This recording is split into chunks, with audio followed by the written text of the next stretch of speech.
Hello everybody, welcome to P&Q. You thought I was going to say, what's going on YouTubers, gamers and hobbyists? And I just have. Nah, I'll surprise you.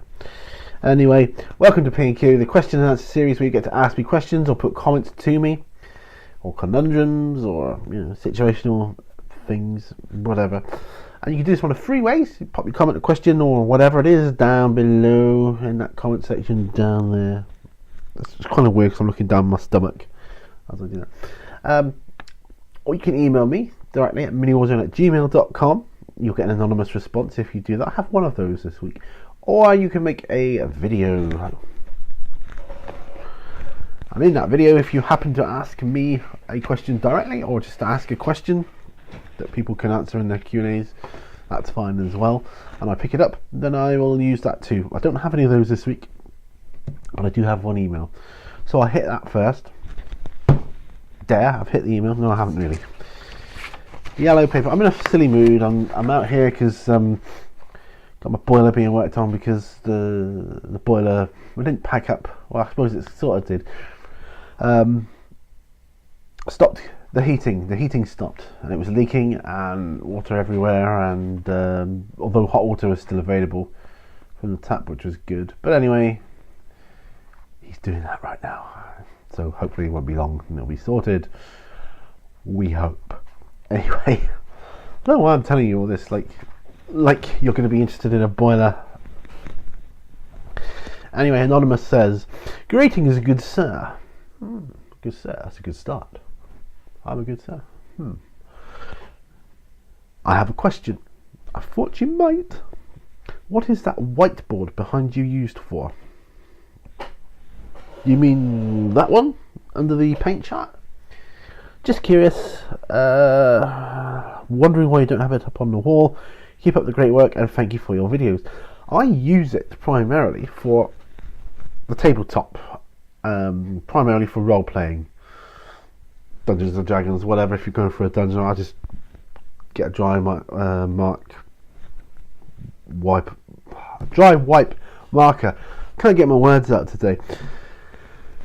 Pen to I just quickly roughly draw out the terrain, the map of the dungeon, whatever, and afterwards wipe it off. If I'm using that, if they're in a dungeon or wherever, that's what I use it for, and that's why it's not up on the wall. It's actually a poster holder. I just turned the poster over to have the white back of the poster. I can't remember. Oh, I think it was a Star Wars poster, an old one. But yeah. So it's got the perspex sheet over the top of it, which I can just draw on and wipe off. It's nice and easy. That's what I do. On with the comments from last week. Super Wargamer says, LMAO, nice answer. I would pick Gene Stealers too.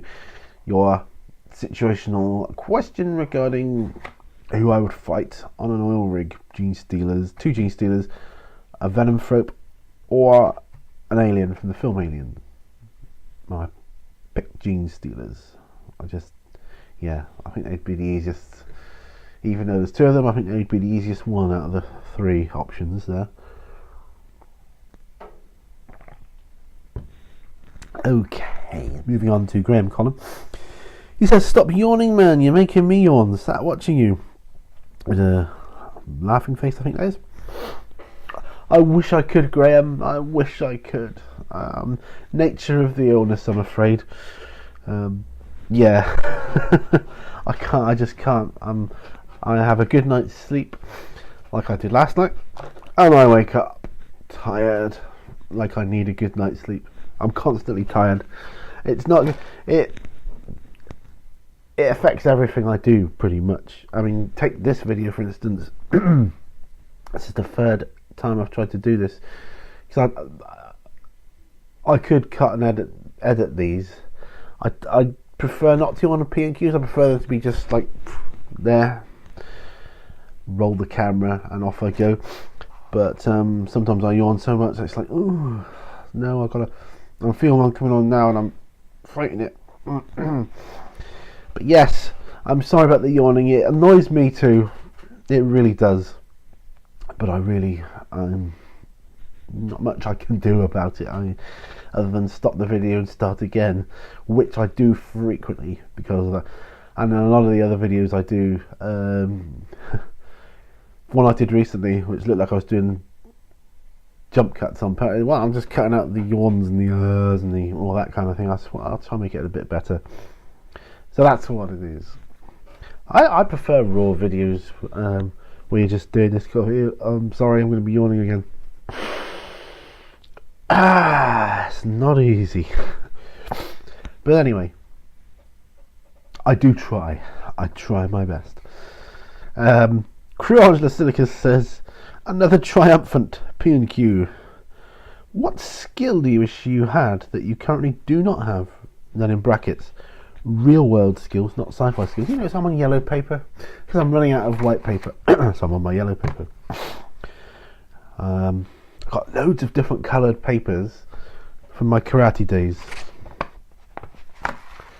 Back when I used to run my karate club. Anyway, that was a bit of a digression, wasn't it? But yeah, I used to use different coloured papers for different syllabuses. Anyway, real world skills, not sci-fi skills. That's a brilliant question.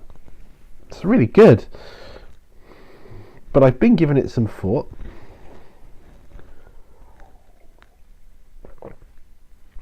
I think real world skills I'd like to be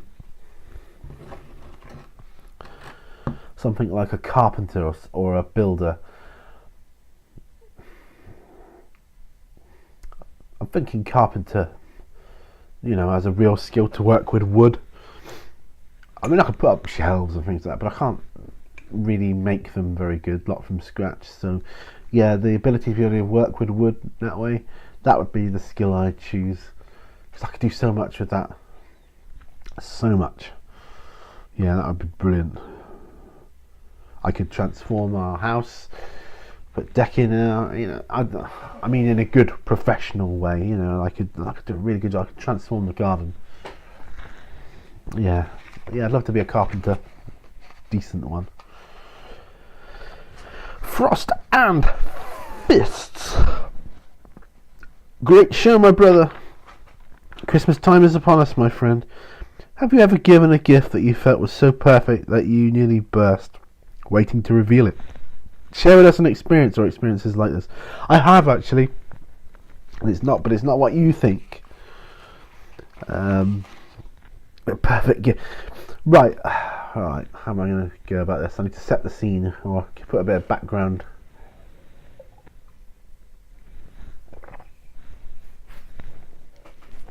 Excuse me. I just had to get that coffee down. Right. Sorry about that. Right. Over in America, you've got a thing called, you've got stuff called the dollar store or the Dollar Tree. And I noticed them when I was out there. Dollar Trees were everywhere. And you go in there, and it was pretty much what I expected. Now over here in the UK, we got the pound store, which is like our equivalent of the dollar store. But we also have, or had, I don't know if they're still going as a franchise, the 99p store, which was like 1 penny less than the so it was even cheaper than the pound stores, Poundland and things like that. So and where my wife works, there's a shopping mall near where she works called the Broadway, and in it there used to be a 99p store. We always had good laughs over the 99p store. It was like an in-joke, like the 99p store was kind of an upmarket shop, you know, that kind of thing, like Harrods or somewhere like that. And we used to have many laughs about it, because things like I don't know, I come in with like a potted plant and say, I've got some 99p shop. And this one, and you never guess how much I paid for it. And they're like, oh, how much was that then? But it's the 99p shop. So 99p. But I'm digressing now. Loads and loads of jokes and laughs we had about it. But we used to really make out it was a, you know, I would go into 99p. I just haven't got the money, you know, that kind of thing. So one Christmas, I stuck a £1 coin to a piece of card with a note. I can't remember exactly what it said, but I said, giving you a voucher for any one item. You can have any item from the 99p shop. Plus, there's a penny left over to put in the charity box. And I couldn't wait for my wife to open that one. And it was hilarious. I mean, she's kept it for in her drawer just because she found it so funny. She was laughing for ages, and I was laughing for ages. I know you're probably not laughing about it, but it's one of those things. It's one of those situations where I guess you had to be there, and you had to be there and have the background behind it. It's like, oh, I've got a £1 voucher from the 99p shop. Wow, I can buy any item in the store and have enough money left over to put in the charity box. That's high rolling. It was brilliant. I'm amused thinking about it now, but yeah, good old 99p shop. It went under. It's been taken over by Poundland now, so everything's a penny dearer. So I don't go in there much now. It's pound, craziness.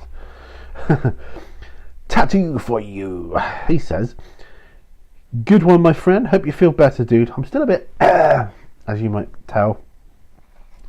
I couldn't stop sneezing today myself. The Hierophant is the model you're thinking. Yes, the Hierophant is the model you're thinking of. It's epic. My daughter wants it so bad. One day I'll get it for her.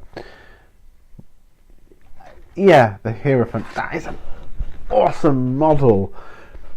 Absolutely pants stats wise, but it's an awesome model. It's gorgeous. Yeah, I'd love it. I think it would look so good in my Tyranid army. Anyway, if you had to give up one of your favourite foods, what would it be? Well, I wouldn't want to give up any of my favourite foods. Because if I say something, well, I'll give up that because it's my least favourite. Well, it's not my favourite then, is it? My favourite food, I suppose, crisps, or you call them potato chips, of any description really. I love them.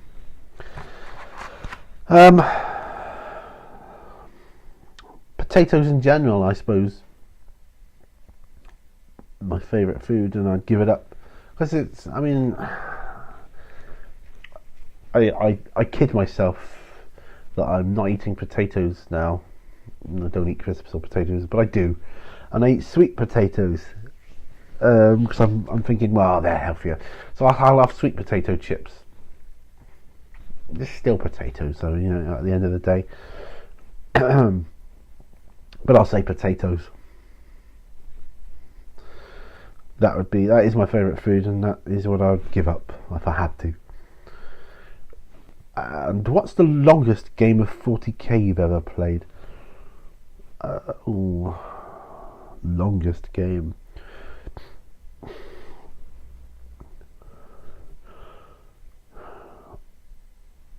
Well, it lasted. Well, I've got two. One was like an apocalypse game for 40k. So I suppose that one, where I participated in it. Obviously, I didn't have enough of my own to make it. I was participating with other people, and the table was set up over the weekend. There was another game of Warhammer Fantasy, similar vein, which took a long time.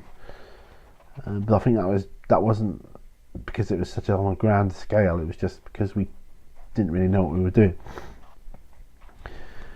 But many years ago, when I first got into the hobby, I took what I had and I joined forces with a couple of other people, and we had a table set up around my friend's house, and it was set up for the whole weekend, and it was all right. That was really the moment where I thought, do you know what? I prefer the smaller games. I think maybe I'll tell you what I would like to do though. I would play a bigger game on a grander scale, but I'd use if they still did Epic, the smaller scale stuff, and I had all the stuff, and I happily do that, because you could do such a grand scale with Epic. You could do an amazingly huge army battle scenario. You know what I'm saying. I'm having trouble with the words today, so help me out here. When I first got into the hobby, I had this game of Apocalypse years ago, 3-4 years ago now, I suppose. But that was the moment I thought, I prefer the smaller games. Yes. Would I play Apocalypse now? Not, I wouldn't be rushing to play it, but yeah, I probably would, but I wouldn't be rushing. I much prefer 1,000 point, 1,500 point, 2,000 max games of 40k. But yeah, that's why I like Kill Team so much. I'm gonna look into that in the near future. Well, maybe not near future, but I'm definitely gonna look into Kill Team stuff. I've got Kill Team Cassius, so I'm off to a good start. Deathwatch, hey, the old Deathwatch. Right, last comment comes from Idic Beer. Says, nice one, Pete. Why do pirates not know the alphabet? And then scroll down. This made me laugh because he put, they always get stuck at C. Bum, bum. I think it's because they are always getting stuck at C. Just my take. Anyway, guys, that's it. Bit of a shorter one this time. Well, not quite so many questions. You don't. Well, I tend not to get that many questions over the Christmas. Although I still, P&Q will still run over Christmas. It always has done, and it always will do. Not everybody celebrates Christmas, so you've got to cater for everybody, and I like to do that. I like to try and do that anyway. So, but I'm happy to receive your questions. Please keep them coming in. Obviously, P&Q still would run if I had no questions. I would just ask myself something and blab it out and bore you all to tears. But the guy actually that's fixing the boiler, he was asking about my music stuff because he saw all the gear there. It's alright, my daughter's home today, so she's kind of looking after things for me with the dogs whilst I'm out here doing this. So yeah, here comes that yawn. Sorry, Graham. I wish I didn't yawn. I really do. But there you go. Oh, these arrived today on another note. All the way from China. 3 in a pack, got free. 99 pence, free delivery. That's craziness. Going to be used in Congo and various other things. On a side note, got some interesting stuff coming up for Congo soon. Keep your eyes peeled for that. And yes, thank you for watching this P&Q. Don't forget, hit me down below with any questions, or email me, or make a video, whatever, and I'll respond. So, see you guys on the next video, and bye for now. All brushes lead to war.